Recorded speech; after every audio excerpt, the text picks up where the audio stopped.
Welcome back. My name is Mark. I teach guitar.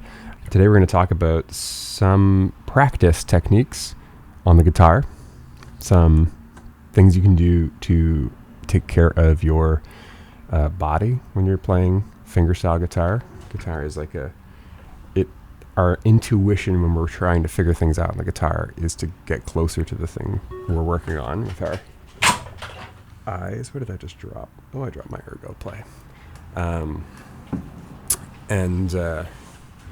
That's bad for the posture that we want to hold. If you think of like a piano player's posture or a drummer's posture, drummers always moving around, but they typically have pretty good upright posture. And then piano players, like their instrument is symmetrical, and that means maybe the music isn't always equally divided between the two halves of the piano. It's certainly not. But there's a starting point and a resting point to return to. When you return to a natural posture in the guitar, this is where a piano player sits.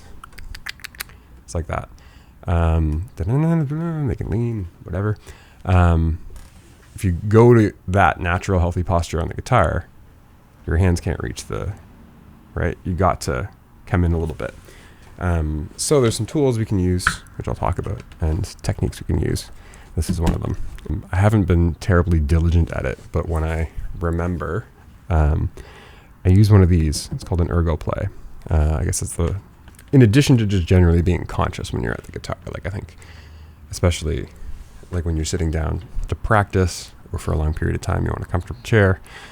You want to switch between standing and sitting, and different postures you can hold while standing and different postures you can hold while sitting. A motto I like to remember that was shared to me by a physiotherapist: your best posture is your next posture. So it's probably not good to sit in this healthy looking posture all day and play guitar, because things are going to get sore eventually, and certain muscles are going to be not used in this posture, and then other muscles are going to be overused. And if you're coming in with injuries like I am, this is not a healthy posture for me to hold for very long.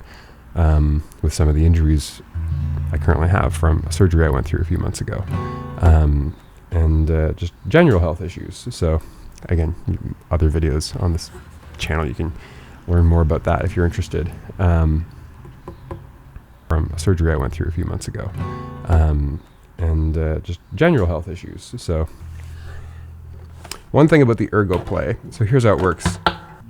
It's essentially got 3 suction cups, you can see, and the 2 that are paired together go up here around this part of your guitar, and then the other one goes down here. It works a lot better if you have a guitar with a glossier finish than this. This is a little too, there's air. You can feel the grains of the wood on the guitar. So that it's not a perfect seal with the suction cups. They'll hold for, sometimes I can get like a song out of it. And then right here you can adjust the height. So you can make it as tall as you would like it to be. It's particularly good for people who are just generally tall in torso. Or long in the torso, I should say. Because it brings the guitar higher up. And I think it just it stabilizes the guitar in a way as well. You don't realize how much, if you're wearing a strap, I also do wear a strap because of the poor suction grip on this guitar. I probably should find a better solution or find a way to make this glossy, because I really don't like playing guitar sitting down, but that's a project for another day. Okay, and then what you've got is you can kind of look at your fingers. This is what I find the difference is. I can see my fingers pretty well without bending my head, without turning my head down or bending over and be like, And I find that posture too, it gives a signal to the audience or the other players in the band. If you're always looking at what you're doing, it's kind of like you're always stuck in the sheet music. It's like the music isn't down there.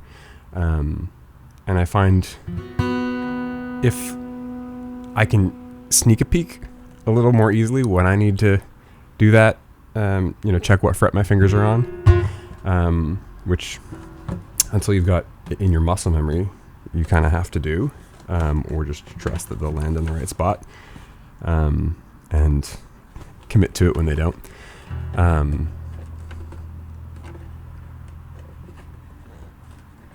So yeah, it brings your fingers up. It brings your,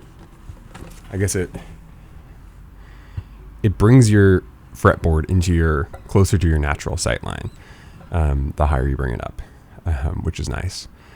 I also like the angle of it. The first person guitarist I saw using an ergo play was Antoine Dufour, and it just I think the energy of a guitar pointing to the sky is a lot different than the energy of a guitar if it were on your lap.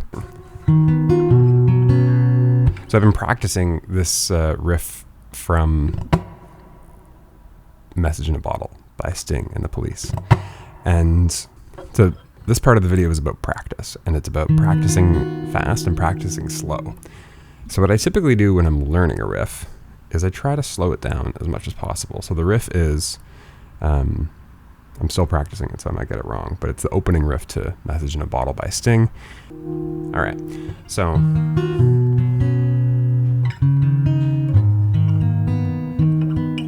you're just gonna see how I'm practicing, because that was my best attempt at playing it. I don't know it yet.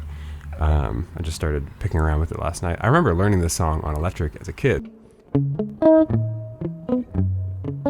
It's the same chord position, you're just moving it around. But it's pretty simple, and you're using all fretted strings. So anybody who has followed my channel knows that I have a preference, and I'm baking that preference into how I choose to play songs. So on the guitar, unlike the piano, you've got many options for playing most notes. The lowest notes and the highest notes, you don't have that many options to play them, particularly the lowest notes. The highest notes you can play in a few different ways using harmonics, and this just adds a tonal flavor that I think is what people generally appreciate when their ears perk up when they hear a fingerstyle guitarist playing harmonics, is that there's just a surprise. You weren't expecting that tone necessarily. You were expecting a fretted tone, which sounds like this or this, and then you get something that's more like a bell that rings out. And the other beauty of playing with open strings and harmonics, unfretting, is that you get to sustain the notes while your hands move to the next notes. So in the same way that a piano player would play, maybe a note down here and either kick the sustain pedal or leave their fingers on the keys and then play something higher, we can, move around the fretboard.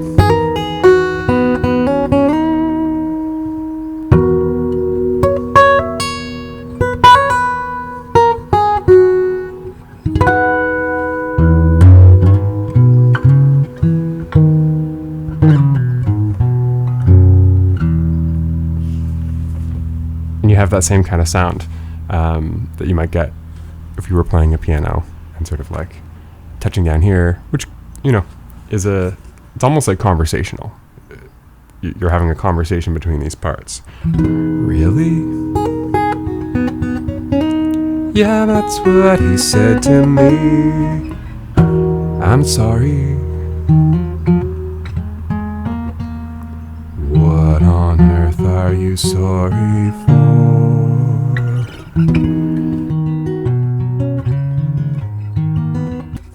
Okay, so this is the riff I'm trying to practice. Am I recording? Yes. Gotta check those things every now and then. So before I unpack how I'm practicing it, I'm going to show you what it's like to play the original version of Message in a Bottle, the way it was played on the Police album. So you have this chord shape where it's you've got 2 frets between each finger, and you just carry that chord shape, I think, almost the whole way. Yeah.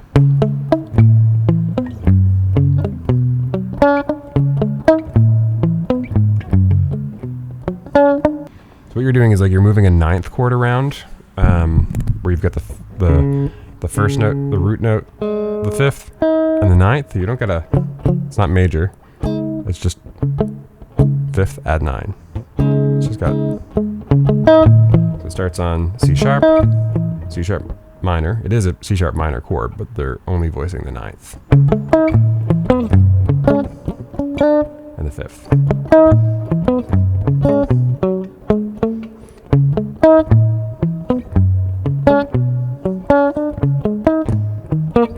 I'm not getting it right, but I don't want to get it right. So what I typically do when I'm learning a song like this is I go to the song and I try to learn it as close as I can, and then I realize this actually hurts my fingers.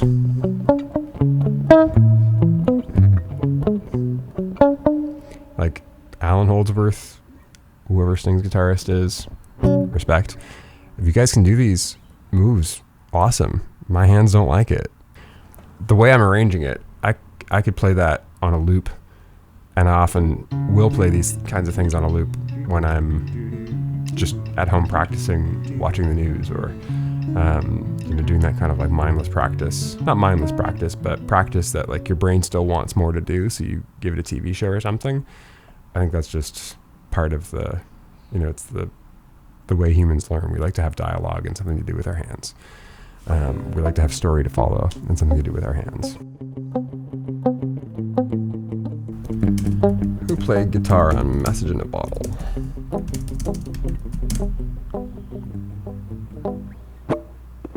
Andy Summers. Okay.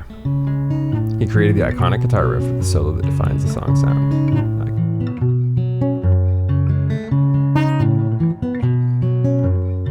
Just a castaway, island lost at sea, oh, a lonely day, no one here but me, oh, more loneliness than any man can bear. Rescue me before I fall into despair. Oh. There's a couple ways we can approach practicing a new riff like this. And one of the ways I'm going to suggest you do that, and I'm going to instruct myself in it,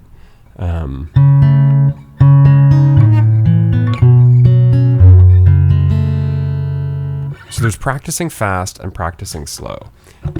And I think what you get in practicing in each kind of practice is slightly different. So practicing slow, it's about getting the notes right.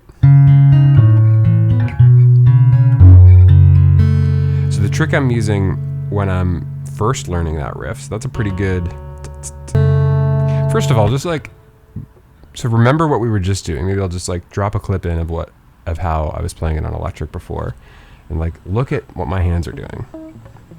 Now look at, I'm trying to sell you on fingerstyle guitar here, and I'm trying to sell you on altered tunings, because I think once your brain adapts to it, your fingers are going to thank you. Like they love this stuff. That's why it looks, people will often say, it looks really effortless when you play. It's like, yeah, because I'm designing my style around making it effortless.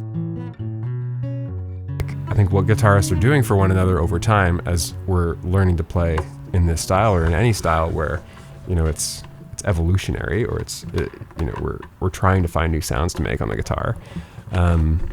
It's like we're ultimately trying to make the path to the music in our heads easier, and altered tunings, making use of open strings and harmonics is one of the ways you can make that more efficient. It's different than a standard tuned guitar.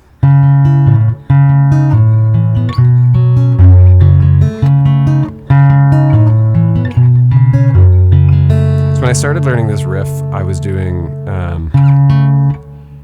I was basically like translating from the way it was originally written, which I've got on the screen in tablature here. And I was looking at that at first, and then I wrote the notes, and then I figured out where the notes were in this tuning, because that's not always intuitive when you're changing tunings. You have to sort of think a bit, because the position of the notes on your fretboard change. The tuning I'm in, if you're interested, is D, A, C sharp, F sharp, A. Got it. All right. So D, A, C sharp, F sharp, A, E. So this is the only note the A and the E are the only notes that are the same from standard, so you can use those and your knowledge of where notes are on those strings to tune the guitar to this tuning, or a tuner. And you can make a fretboard map, like you can draw it out so that you know where the notes are in this tuning for the scale that you're playing in. I'm playing in the scale of C sharp minor. C sharp minor is what Message in a Bottle is written in. So the C sharp here is on the open string, and then the 5th and the 9th take you to the 2nd and the 6th fret. But I'm not going to say 5 or 9 or the names of those notes, B and D sharp. What I'm going to do, because the fret numbers don't change while I'm learning the song, I'm just going to say that I know what strings to play. I've got that figured out. So I'm just going to say the names of the fret numbers. And if it's an open string, I'm just going to say O, 2, 6, 0, 3, 5, 2, 0, 4, 4, 0, 2, 0. So that's what I would do to remember that. 0, 2, 6, 0, 3, 5, 2, 0, 4, 4, 0, 2, 0, 0, 2, 6, 0, 3, 5, 2, 0, 4, 4, 0, 2, 0. Now, if you're practicing like that, that's a really good way to practice when you're practicing slow. So let's try like 80 beats per minute. 2, 3, 4, 0, 2, 6.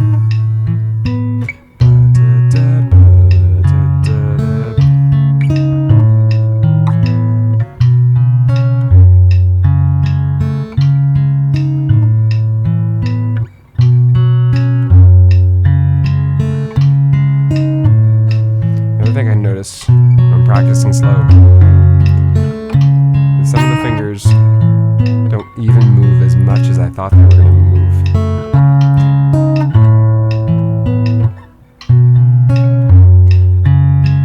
Watch the movement of this finger. It doesn't move that much. And it's kind of, when a finger doesn't move that much, that makes it kind of your anchor finger.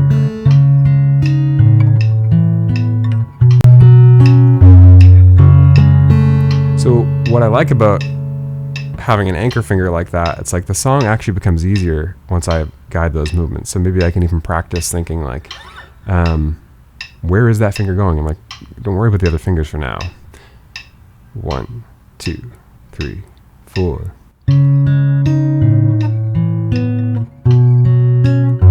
It's really helpful to talk to your hands and tell them where you want them to go.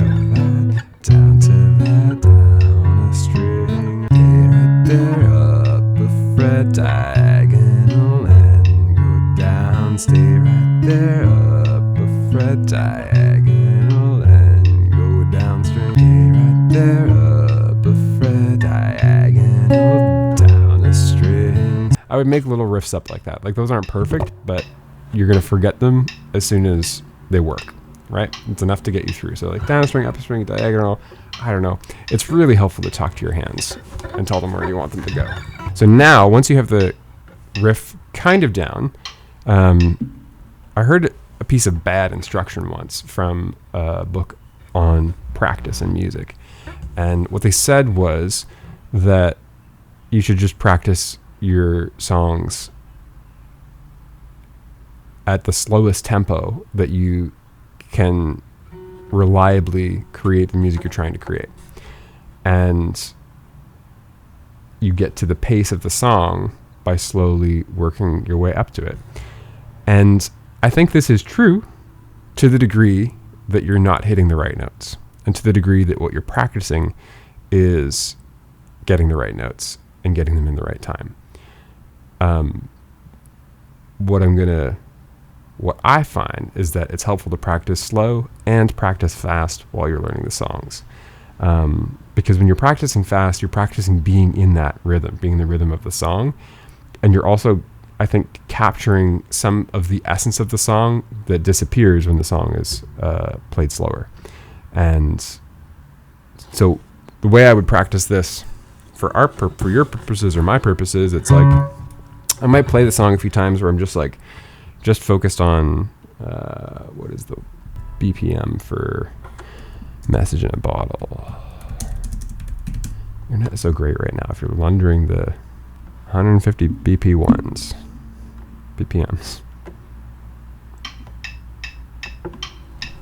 Yeah, so that's the original pace of the song. So even though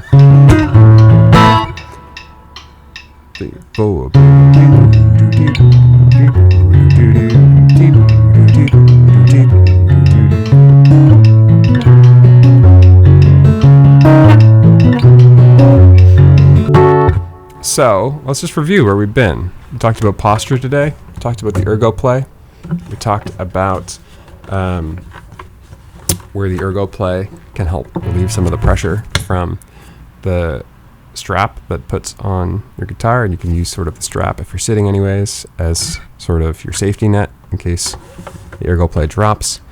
Ergo play gives you a good sense of the fretboard in your natural sight line. You don't have to move your head too much to look at it, and it helps keep an upright posture. If you want to see somebody using an ergo play and killing it on the guitar, check out Antoine Dufour's video. I recommend the song These Moments on Spotify. YouTube, the video. Boo Spotify. Although we're all still stuck there, aren't we?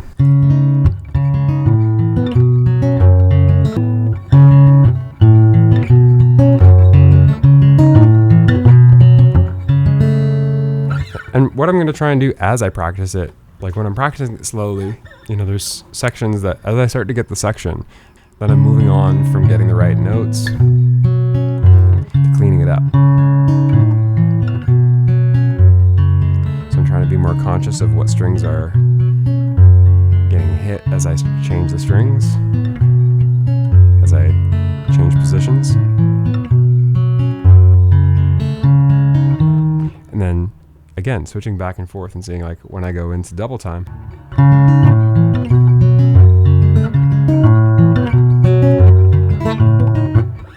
it's not as clean. So I can slowly work my way up, but like switching back and forth, it helps you notice kind of what to focus on.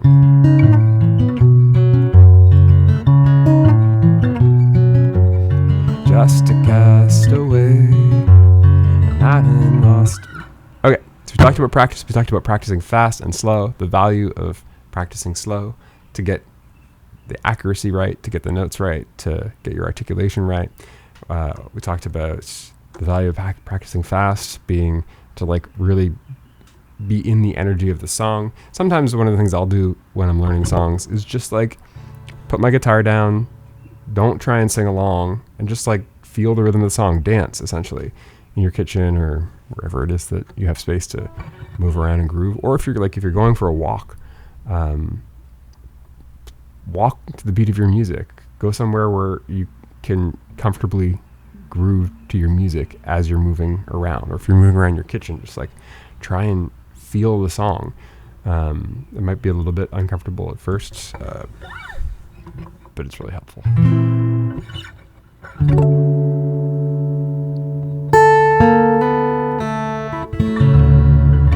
Another thing I would recommend doing is just like exploring altered tunings. So while you're in this tuning, if you've come here with me,